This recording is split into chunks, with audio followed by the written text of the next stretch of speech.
ассалому алайкум тамошобинони азиз. барномаи иттилоотии имрӯз дар шабакаи осияи марказӣ манзури шумост. бо шумо дар студия ман Малвина Манзарова ҳастам ва ҳоло шуморо бо сархати хабарҳои тозаи рӯз ошно месозем. муовини аввали раиси ҳизби наҳзати исломии тоҷикистон боздошт шуд. фармондаи гурӯҳи алфаи кумитаи давлатии амнияти миллӣ дар Омид кушта шуд. коммунистони тоҷик коммунистони Русияро бо комёбӣ дар интихобот табрик карданд. омодагии манзилҳо ва иншоотҳои хоҷагӣ, манзилу коммуналӣ ба зимистон қаноатбахш нест. Саидумар Ҳусейнӣ, муовини аввали раиси ҳизби наҳзати исломии тоҷикистон, ҳангоми кӯшиши парвоз ба Алматои Қазоқистон дар дохили ҳавопаймо боздошт шуд. Ин хабарро ба хабарнигорони мо Муҳаммадалӣ Аид, муовини раиси ҳизби наҳзати исломии тоҷикистон тасдиқ кард. Муҳаммадалӣ Аид иброз дошт, ки Саидумар Ҳусейнӣ соати 11 рӯз ҳангоме ки мехост ба шаҳри Алматои Қазоқистон парвоз кунад, дар дохили ҳавопаймо аз ҷониби кормандони Кумитаи давлатии амнияти миллии тоҷикистон боздошт шуд. خبری دریافتی از نزدیکان سیدعمر حسینی امروز معاون اول رئیس حزب نهضت اسلامی تاجیکستان برادر سیدعمر حسینی در میدان هوایی شهر دوشنبه هنگام نشستن در هواپیما از طرف مقامات امنیتی کشور بازداشت شده است. تا به حال دیگر قضیه برای ما معلوم نیست که در کجا نگهداری میشود. آنها باید برای یک هفته الماتا میرفتن، باز میگشتن. خب شیفته هواپیمایی رفت و برگشتن برای الماتا داشتن. خب برای بعضی کارهایی که قبلا صحبت شده بود بعد میرفتن برمیگشتن، ولی خب یک چنین قضیه رخ داده و این را ما ادامه فشارها بالای حزب نهضت و اعضایان میدونیم. дар расонаҳои хабари кушта шудани ҳадди ақал 2 низомии нерӯҳои ҳукумати Тоҷикистонро дар амалиёти зидди гурӯҳи Назарзода тасдиқ карданд. Полковник Рустам Амакиев, фармондаи гурӯҳи махсуси Алфа марбут ба Кумитаи давлатии амнияти миллӣ, дар як даргирии мусаллаҳона бо афради марбут ба генерал Назарзода кушта шуд. ҳамроҳ бо ӯ як зердасташ ҳам ҷон додааст. дар ин бора ба Радиои Озодӣ манобеи муътамад дар сохторҳои қудратӣ хабар дод. ба иттилои ин манбаъ, Амакиев бо зердасташ шоми дирӯз 15 сентябр дар мавзеи Покруд мавриди ҳадафи силобадастон қарор гирифт. дар ҳукумати ноҳияи Восеъ, ки хабари кушта шудани Амакиевро ҳамчунин тасдиқ карданд, мегӯянд қарор аст, ки имрӯз дар ноҳия маросими хоксупории ин фармонда баргузор шавад. Амакиев оиладор ва соҳиби як фарзанд буд.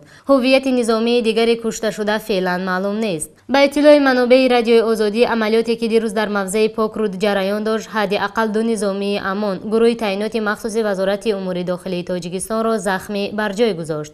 ҳолати ин 2 нафар сангин арзёбӣ мешавад. мавзеи Покруд бо ноҳияи Варзоб мепайвандад. дирӯз дар дараи Ромид амалиёти зидди афроди марбут ба генерал Назарзода идома дошт ва сокинони маҳаллӣ ҳам гуфтанд, ки дар бораи маҷрӯҳ шудани 2 нафар низомӣ хабар доданд. Чархбол ҳангоми парвоз ба мавзеи эҳтимолии гурӯҳи Назарзода аз ҳамлаи замин осеб дид, вале бидуни талафот ба замин нишаст. аз худи Назарзода то имрӯз матбуот ҳеҷ хабар ё изҳороте дарёфт накардааст. дар душанбе рӯзи 15 сентябр ҷаласаи навбатии президиуми Кумитаи марказии ҳизби коммунистии Тоҷикистон доир гардида, дар он масоили таҳкими робитаҳои ҳизб бо ҷомеа баррасӣ шуданд. котиби Кумитаи марказии ҳизби коммунистии Тоҷикистон Исмоил Талбаков ба хабарнигорон дар ин робита иттилоъ дод, ки дар ҷаласа қарор шуд, ки дар робита бо комёбиҳои намояндагони ҳизби коммунистии Русия дар интихоботи рӯзи 13 сентябр, ки яке аз бузургмиқёстанаи рӯзи ягонаи овоздиҳӣ таи солҳои ахир шуморида мешавад, ба роҳбарияти ҳизби коммунистии Русия паёми табрикотӣ фиристода шавад. аз рӯи натиҷаҳои интихобот, коммунисти Русия баъди ҳизби ҳоким Единая Россия зинаи дуюмро ишғол намуданд, ки дастоварди бузург аст, иброз дошт Талбаков. ба гуфти ӯ, дар паёми табрикотии коммунисти тоҷик зикр мегардид, ки ҳизби коммунистии Тоҷикистон ва ҳизби коммунистии Русия барои таҳкими муносибатҳои ҳарду кишвар дар тамоми самтҳо метавонад саҳми бештар, фаъолтар дошта бошад. тибқи маълумоти васоити ахбори оммаи Русия, рӯзи 13 сентябр ба қитъаҳои интихобот дар Русия 10 миллион нафар омадаанд. дар 21 минтақа губернаторон, дар 11 минтақа вакилони парлумон интихоб карда шуданд. барои 92 000 мандат, яъне ваколатнома, дар тамоми сатҳҳои ҳимоятии маҳаллӣ 207 000 нафар номзадҳо рақобат карданд.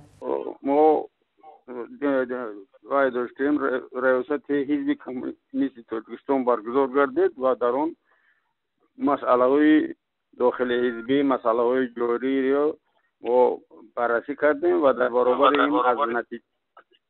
дар баробари аз дигар масъалаҳо ки аз тариқи телевизион мо огоҳӣ ёфтем рӯстои ахбори омма масъалаи натиҷаи интихоботи бар федератсияи русия шуда гузашта ва натиҷаи интихоботу натиҷаҳои ҳизби коммунисти федератсияи русия. албатта доираи ин масъала аъзоёни президент суханронӣ карданд ва қарор ба шуд ки ба суроғаи ҳизби коммунисти федератсияи русия ба номи Геннадий Андреевич Зюган як барқияи ё мактуби табрикотӣ таҳия карда шуд ки матни он аслан иборат аз он аст ки раёсати комитети марказии ҳизби коммунисти Тоҷикистон коммунистони Русияро барои дар интихобот фаъолона иштирок намуданашон табрику муборакбод менамояд ва барои аз натиҷаҳое ки дар интихобот ба даст овардан райи мардумро гирифтан изҳори қаноатмандӣ намуданд ва барои дар оянда густариш додани муносибатҳои байни ҳизби коммунисти Тоҷикистон ва коммунистон Русия як таманниёти некро орзу намуданд ва таманнои онро намуданд ки дар амалӣ шудани муносибатҳои дуҷонибаи байни Тоҷикистону федератсияи Русия оиди ҳамкориҳои иқтисодӣ, иҷтимоӣ, амниятӣ ва ғайраҳо дар доираи қарордодҳои ҳукуматӣ як саҳми муносибшуна гузоранд.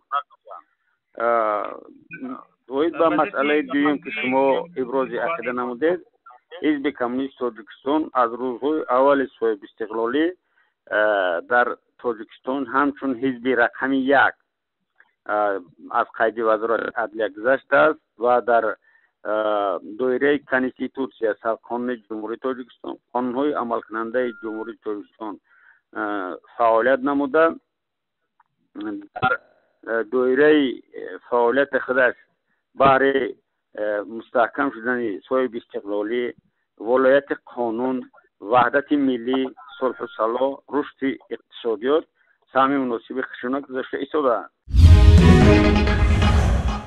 سطح آمادگی فوند منزل و انشاءات خواجگی منزل و کمونالی تاجیکستان برای کار در موسم تیرما و زمستان قناعت بخش نیست. بنا به معلومات اگنتی امور نزد پرزیدنت جمهوری تاجیکستان، مثلا تا 1 سپتامبر باید 57 دهخانه یعنی کتلنی از تعمیر برآورده میشدند، اما واقعا همگی 25 دهخانه تعمیر شده است که 43.9% از نشاندادهای نقشه‌ای را تشکیل می‌دهد. همچنین تا آغاز تیرما عوض کردن حدود 32 کیلومتر شبکه‌های گرمی در نظر بود. واقعا تا 1 سپتامبر باشد تنها نصف این شبکه‌ها نزدیک 16 کیلومتر عوض کرده شده است.